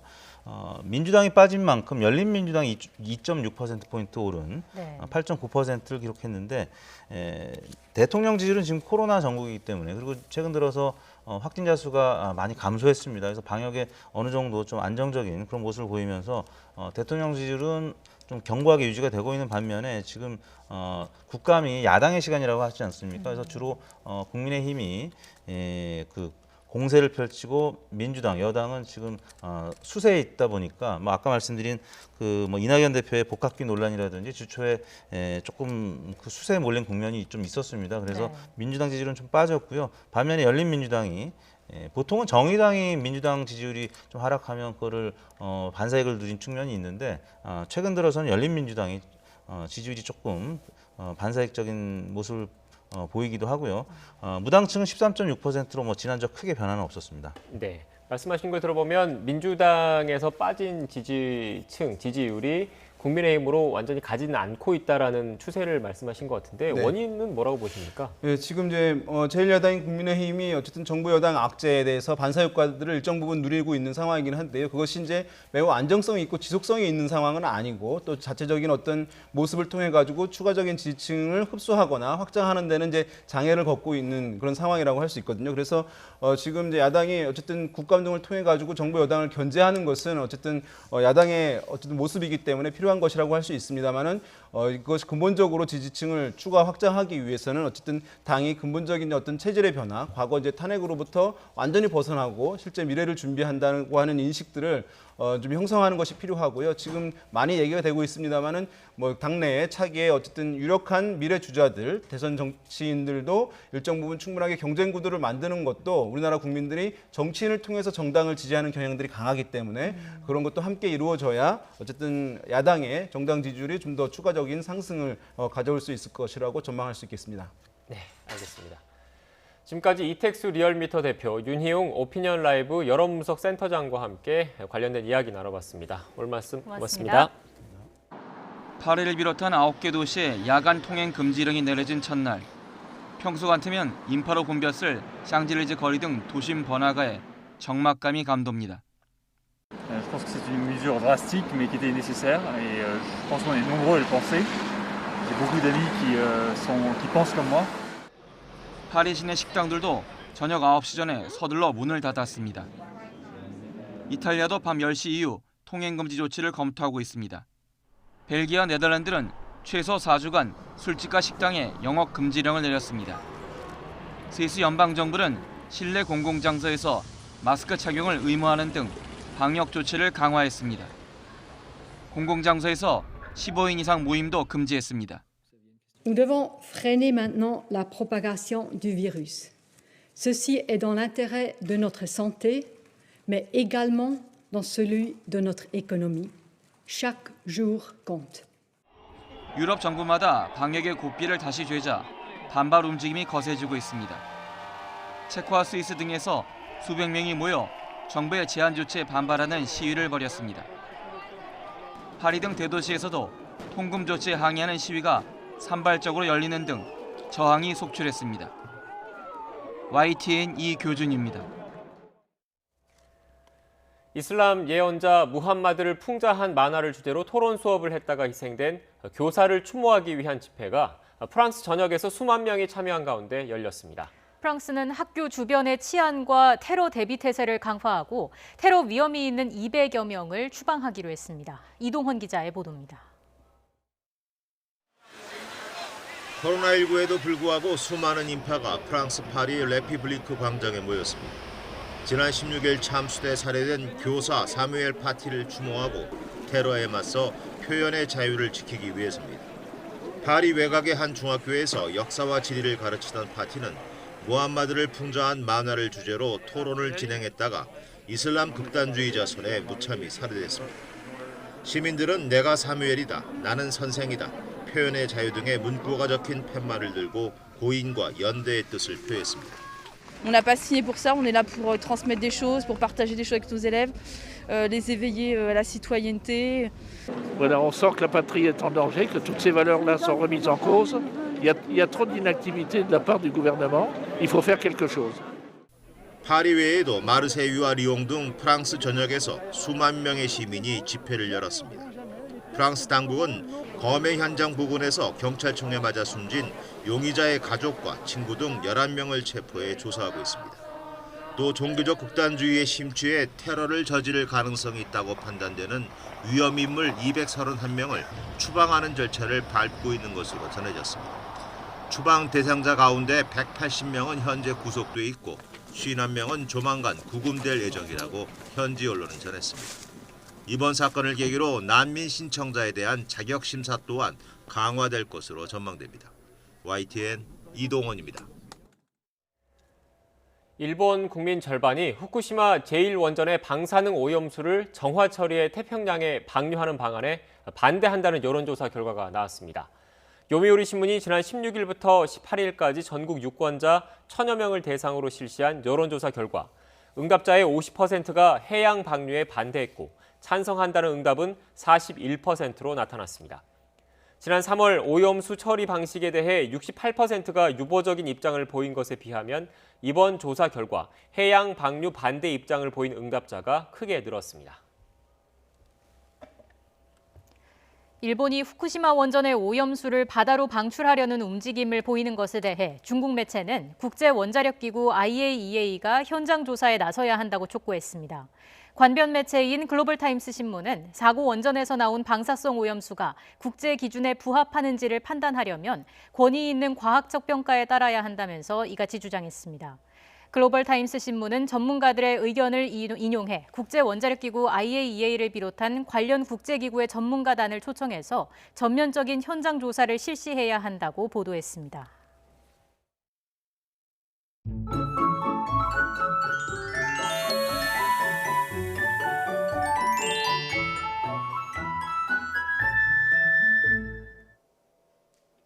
일교차가 10도 이상 크게 벌어지면서 거리 곳곳에 단풍이 짙어지기 시작했습니다. 오늘 서울 낮 기온 21.1도까지 올랐는데요. 하지만 퇴근길부터 서울 기온은 18도, 내일 아침 10도까지 뚝 떨어지겠고요. 한낮에는 다시 예년 수준을 웃도는 가을 날씨가 이어지겠습니다. 오늘 밤부터는 중국발 스모그가 밀려오겠습니다. 내일은 대기질이 더 나빠져서 서울 등 중서부 지방의 초미세먼지 농도 나쁨 수준 예상되니까요. 호흡기 관리에 주의하셔야겠습니다. 내일 아침까지 안개가 짙게 끼겠고 맑은 날씨가 이어지면서 대기는 더욱 건조해지겠습니다.